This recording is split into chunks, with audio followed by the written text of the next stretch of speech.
Vamos continuar com o nosso módulo 2, falando ainda sobre engenharia de usabilidade. Existe um modelo chamado de ciclo de engenharia da usabilidade, que foi proposto por Mayhew a partir dos estudos lá de Jacob Nielsen. E Mayhew ela propôs uma metodologia composta de 3 grandes etapas. Uma primeira etapa de análise de requisitos, a segunda etapa, projeto, testes e implementação, e a terceira etapa, instalação. As 2 referências estão colocadas aí no slide. Vamos detalhar um pouquinho cada etapa dessa da metodologia. Conforme foi dito, essa metodologia ela parte de 3 etapas, né? Análise de requisito, projeto, testes e implementação e a etapa de instalação. Esse diagrama ilustra com mais detalhe cada uma dessas etapas e seus componentes. Então vamos entrar agora nos detalhes. A primeira etapa do ciclo é a etapa de análise de requisito, onde os projetistas vão conhecer bem o perfil do usuário, o contexto da tarefa, as restrições da plataforma, os princípios gerais do projeto e o objetivo de usabilidade. Vamos detalhar cada uma dessas caixinhas aí. A primeira ação é a análise do perfil do usuário. Para cada tipo de usuário previsto, os projetistas então devem conhecer os seus atributos pessoais, como faixa etária, sexo, limitação, motivação, e suas habilidades e competências, seja ela na tarefa, na organização e a própria competência com os sistemas informatizados.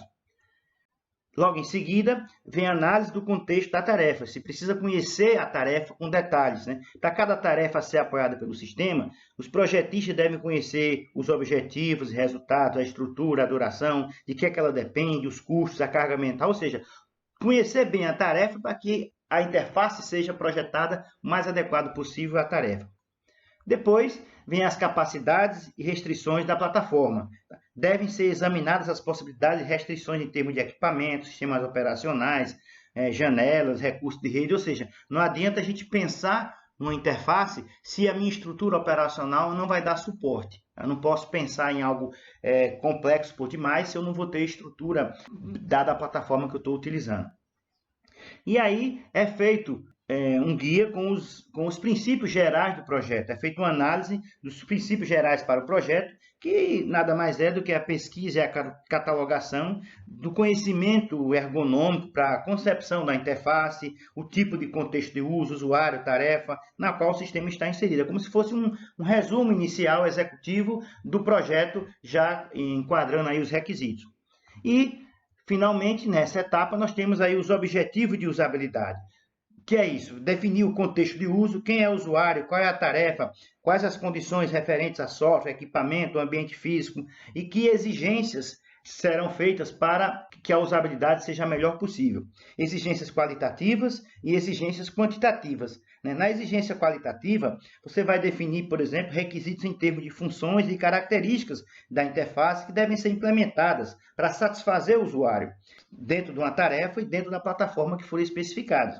Nas exigências quantitativas para a usabilidade, é feita uma detecção do nível de usabilidade que é esperado para o sistema. Essa especificação é feita nos termos de valores mínimos admissíveis para fatores básicos de usabilidade, aqueles eficácia, eficiência e satisfação do usuário. Então, é preciso ter uma prévia de como vai ser, né, esses níveis de usabilidade do sistema proposto. E, a partir daí, é feito o guia de estilo. O que é esse guia de estilo? Ele registra todas as decisões tomadas nessa fase, tá? De forma a documentar, que vai servir de subsídio para as fases seguintes. Esse guia de estilo é como se fosse um documento oficial da etapa de análise de requisitos. A etapa 2 é uma etapa mais complexa, tanto que é dividido em 3 níveis, né? Projeto, testes e implementação. Ao final de cada nível é gerado uma guia de estilo também, que vai servir de subsídio para o nível seguinte, até que a gente tenha no final o guia de estilos da etapa. Tá? Essa etapa ela mergulha essencialmente na questão da interface com seguidas avaliações. Vamos começar pelo nível 1, que é o nível de reengenharia do trabalho. O que é isso? Conhecer a tarefa, conhecer o trabalho, muitas vezes permite ao projetista propor algumas sugestões na rotina do procedimento, já pensando na futura interface. Então, essa reengenharia do trabalho leva em consideração as especificações que foram realizadas na etapa anterior, e aí os projetistas devem conceber um novo nível de automação da tarefa. ou seja, adequar a tarefa a uma futura interface. Aquilo que é definido para ser feito diretamente pelo ser humano, aquilo que vai ser feito pela máquina. E uma nova organização do trabalho.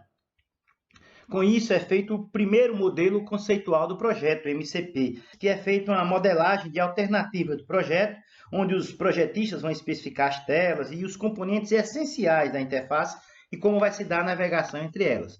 Geralmente é feito em forma de maquete mesmo, em ilustração, até em nível de papel, lápis e papel. Esses desenhos abstratos de janela ou caixa de diálogo vai conter apenas aqueles elementos essenciais para a tarefa. Eu vou cadastrar, é uma tela de cadastro de usuário, então vai ter só os elementos essenciais daquele cadastro.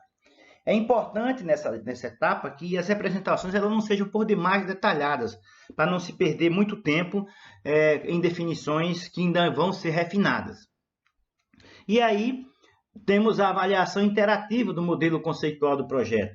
Essa avaliação já são testes iniciais de interface. Interface mesmo de papel podem ser testadas a partir de uma simulação dupla, né? O usuário simula que está realizando a tarefa, por exemplo, escolhendo uma opção numa tela de papel, e o projetista vai simular o comportamento do sistema a partir das escolhas que o usuário fizer na tela, né? Na maquete que ele imagina que vai ser o próprio sistema. Então, se as principais falhas forem eliminadas, vamos para o nível 2, a partir do guia de estilo elaborado. No nível 2, começa com padrões de projetos de telas, ou seja, uma regra para a escolha de controles, para a definição do formato, que cores vai usar, que fontes vai usar, que componentes de janela vai usar raio button, vai usar checkbox, vai usar campo de texto. Isso geralmente é alinhado com o sistema de janelas na qual aquele dispositivo, aquela tela está sendo projetada. Depois disso, as telas passam para um novo formato chamado de protótipo de baixa fidelidade. São protótipos eletrônicos lá, já são telas feitas, por exemplo, em ferramentas de desenho de interface, tá? Mas sem as funcionalidades ativas, mas já para dar uma ideia de como essa interface vai ficar nas telas, né? Seja do computador, seja do tablet, seja do smartphone. E aí é feito a avaliação interativa do protótipo, ou seja, ao final desse nível 2, é feito uma avaliação interativa do protótipo, que são simulações mais realistas do uso do sistema, e aí nessa etapa já é possível realizar testes de usabilidade mais detalhados para avaliar eficácia, facilidade de aprendizagem, taxa de erros e tempo gasto na tarefa, por exemplo. Então, você já pode ter realmente um teste de usabilidade mais aprofundado. E aí, se os objetivos de usabilidade foram obtidos, vamos para o nível 3, que é exatamente o projeto detalhado da interface com o usuário, ou seja, aí onde vão entrar todos os componentes, né, que vão estar presentes na interface, que até então não estavam sendo considerados, tanto no modelo conceitual quanto nos protótipos. Aí vão entrar as janelas, as caixas de diálogos e de mensagens, que até então não estava previsto, o caminho entre esses componentes, né, a navegabilidade entre os componentes, o conteúdo não essencial de cada janela, opções não essenciais de menu, aquilo que não foi previsto de menu agora pode ser colocado, para que seja feito exatamente um teste mais detalhado, a avaliação interativa do projeto detalhado da interface com o usuário. Você vai ter simulações ainda mais próximas da realidade, na medida em que o usuário vai estar empregando o sistema final para realizar suas tarefas. Aí vai ser preciso aferir a integração das diferentes interfaces, que até agora a gente estava considerando as interfaces individuais, nós vamos integrá-las, né, para que possam ser avaliadas, e aí vai ser medido o tempo de tarefa, verificar se os valores que foram obtidos são coerentes, ou seja, é feita uma avaliação mais profunda e se realmente vamos contemplar os objetivos de usabilidade.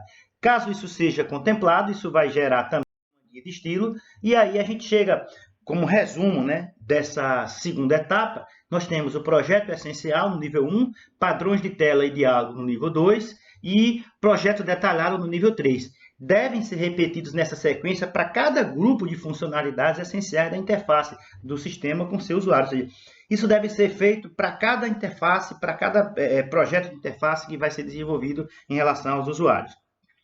Finalmente, a gente chega na etapa 3, que é a instalação, ou seja, aquela etapa onde se vai colocar efetivamente aquelas telas o sistema para funcionar, e aí sim, mais uma vez, também é importante obter o feedback do usuário. Para quê? Porque você ainda sempre pode ter melhoria. Como eu falei, às vezes o simples posicionamento, reposicionamento de um botão, de uma caixa de diálogo, já produz uma melhora no desempenho, na eficiência do sistema. Então, o feedback do usuário, depois de algum tempo do uso, ele vai estar acostumado com o sistema, quase que se tornar um especialista, e aí o seu feedback sobre a usabilidade do produto vai ser mais fidedigno e vai ser extremamente valioso, ou seja, o usuário ele participa do início ao fim, porque aí a gente vai poder detectar e eliminar problemas de última hora e preparar uma nova versão do produto, detectar, eliminar e suprimir, né, problemas maiores para uma nova versão,